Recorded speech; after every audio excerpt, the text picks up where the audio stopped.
Bienvenidas a este episodio adicional al número 85 titulado Steve Jobs, el defectuoso.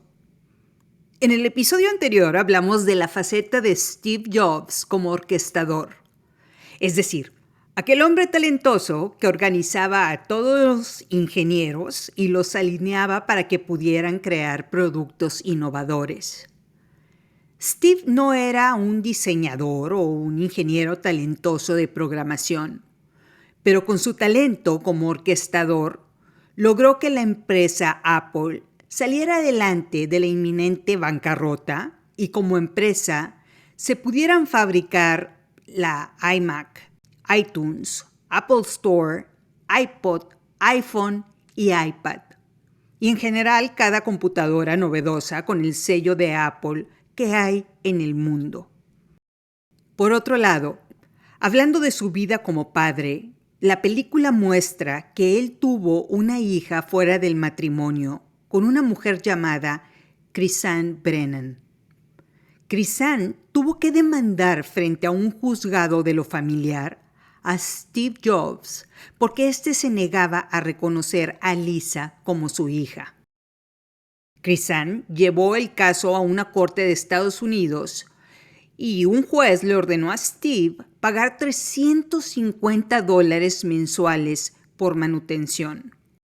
El hombre valía $500 millones y solo pagaba $350 mensuales para mantener a su hija. ¿Qué habrá estado pasando por la cabeza de este hombre?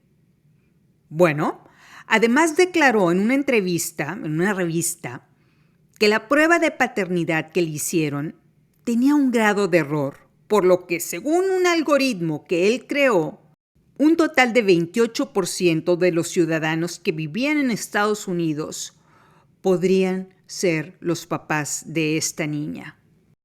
La película muestra a Chrisanne llevando a su hija Lisa a la primera presentación de Steve Jobs en la película, la presentación de la Macintosh, y le ruega que le paguen más dinero porque están viviendo en una camioneta.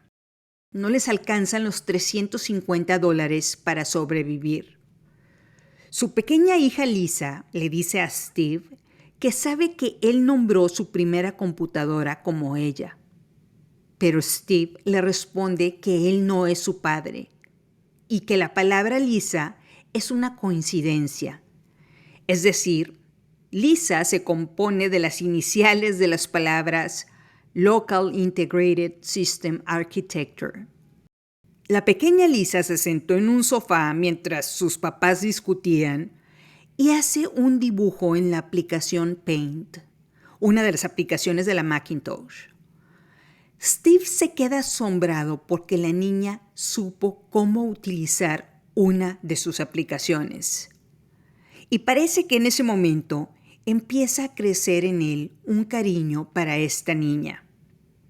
Después de una fuerte discusión, Chrisanne consigue que Steve le regale una casa y que le dé más dinero para mantener a Lisa. Y así avanza la película.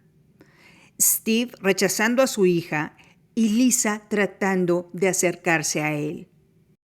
Si le rascamos un poco más a la historia de por qué se comporta así contra su propia sangre, nos damos cuenta de que Steve Jobs pudo tener problemas de autoestima porque era un niño adoptado. De hecho, aparece una escena en la película en la que John Scully le pregunta a Steve por qué todos los niños adoptados como él creen que fueron rechazados en lugar de escogidos. No fue personal. No fue como que su madre biológica nació y dijo, mejor no me quedo con este bebé. Por otro lado, alguien sí lo escogió. Alguien sí dijo, queremos adoptar a este bebé. Y al final de la película, Steve le explica a este hombre, a John Scully, su dolor. Le confiesa que la primera vez que fue adoptado, sí lo regresaron después de un mes, porque la familia no quería esa responsabilidad. Después sus padres adoptivos pelearon su tutela, pero su madre biológica se negó a darlo en adopción porque ese matrimonio no tenía carrera profesional. Un año después de peleas en la corte, su madre aceptó darlo en adopción a Steve y Clara Jobs. Steve platica que Clara Jobs, su madre adoptiva, se negó a quererlo por un año. ¿Por qué?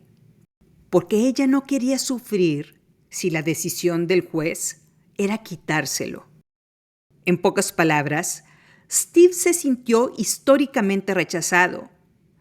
En sus propias palabras, mi madre biológica no me quiso. Mis primeros padres adoptivos me regresaron al mes de adoptarme. La madre que efectivamente me crió durante mi vida se negó a quererme en el primer año que me cuidó hasta que el juez le dio la tutela completa. Ahí empezó a quererme. ¡Qué difícil! Entonces el rechazo sí era una herida en él. Hemos hablado del efecto espejo, el efecto de proyectar lo que sentimos en los demás, de dejar que los fantasmas sean los que se sienten en el consejo de administración de nuestras vidas y sean esas personas que nos aconsejan. Este fantasma sentado en el consejo de administración de la mente de Steve Jobs le repetía: ¿por qué aceptar a Lisa si a ti te rechazaron? Parece que Steve estaba imposibilitado de querer a su hija sin antes cerrar la herida que en su mente le decía que el rechazo era lo que regía su vida. En la escena final de la película, es decir, en la tercera conferencia, Steve Jobs manda a buscar a Lisa para decirle que sí le va a pagar la colegiatura en Harvard. Pero Lisa está enojadísima y le confiesa que leyó el artículo de la revista en la que él niega su paternidad. Le dice, de hecho, que hay 2 profesores de Harvard que han tratado de recrear el algoritmo que él hizo para llegar a la conclusión de que el 28% de los americanos podrían ser su padre. Steve siente que se le cae el mundo y le confiesa a su hija que de hecho nombró la primera computadora de la empresa por ella. No eran las iniciales de varias palabras. Realmente la quiere, pero había algo en él que no lo dejaba demostrárselo. Además, Steve le muestra el dibujo que ella hizo cuando estaba chiquita en la Macintosh. El dibujo lo trajo siempre en su cartera, recordando ese hermoso momento en el que ella usó la Mac por primera vez. Es decir, Lisa significaba mucho para él. Cuando Lisa le pregunta por qué siempre la rechazó, Steve le contesta: fui creado defectuoso. En pocas palabras, estaba reflejando mis defectos en ti. Es decir, todo lo que pasé en mi infancia, el rechazo y la adopción, la proyecté en ti. Estoy defectuoso y aunque sea tarde, aquí estoy para arreglar las cosas. Hemos dicho que observar a las personas nos hace darnos cuenta en qué aspectos están luchando contra ellos mismos. Cuando los vemos actuar, no es una radiografía de un tercero. Es un libro abierto de su propia vida. ¿Alguien te rechaza? Bueno, ella se siente rechazada. ¿Alguien te trata de humillar? Bueno, solo está reflejando en ti que se siente humillada. ¿Alguien te grita que no tienes suficiente dinero? Bueno, su mente le está gritando que a la que se le acabó el dinero es a ella. Estamos defectuosos y lo proyectamos. Steve Jobs nos lo muestra en esta escena. Algunas veces no tomarnos las cosas personales resulta una extraordinaria forma de vida, porque lo que sale de su boca o de sus acciones no son contra nosotras. Son sus fantasmas que están gritando su dolor. Y mientras no despidan a ese fantasma del consejo de administración de su vida, ahí estará sentado tomando decisiones en base al dolor y la frustración, en lugar de tomar decisiones a lo que sume o multiplique en la vida de las personas. La película termina con Steve Jobs confesándole a John Scully que sí sabe quién es su padre biológico. Es un mesero en un restaurante al que Steve va a cenar. Su padre biológico no sabe que es su hijo. Y Steve no se lo quiere decir porque tiene miedo de que su padre biológico lo demande y él tenga que darle un porcentaje de su empresa. Impresionante, ¿no? De hecho, su padre biológico, sin saber que era su hijo, le presumía a todo el mundo que el gran Steve Jobs iba a comer al restaurante en el que él trabajaba y que él en lo personal lo atendía cada vez que iba. Al parecer, no confesarle a este señor su verdadera identidad hizo que Steve Jobs se sintiera aceptado.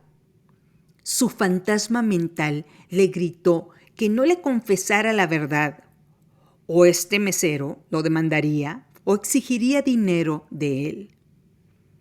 Finalmente, ¿qué hizo Steve Jobs con Lisa?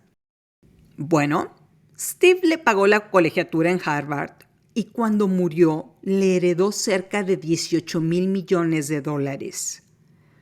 Steve finalmente pudo superar el fantasma del rechazo y aceptar a su hija, haciéndole saber lo mucho que significaba para él.